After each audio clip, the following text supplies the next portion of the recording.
Hello audience, I hope you all are doing great. So in this video we are going to see how to add default country when creating the context. So currently it's blank here. Let's say if we are using only one database, let's say we are United States country related company, and whenever we create any context, then we don't need to add every time this country in the address. So we need like by default a country as United States something.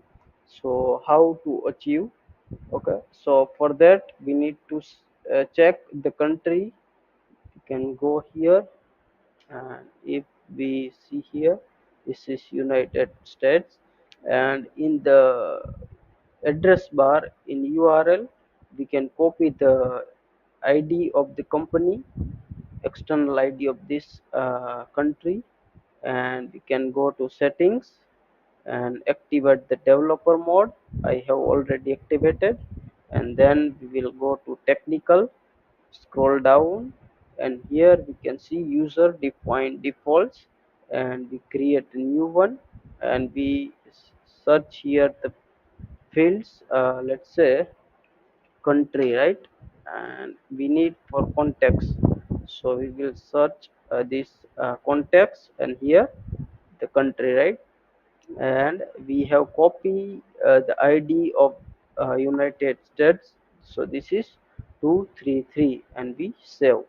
And now if I go to context, if I create new, you can see this country already set by default, right? Test 1, right?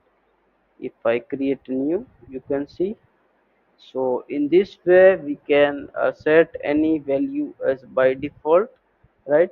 Let's say if you are creating some records where you need let's say if we go to cells, we create, and you can see here this quotation date already set as current date and time, this expiration date something like some days after this, it is like one a month, right?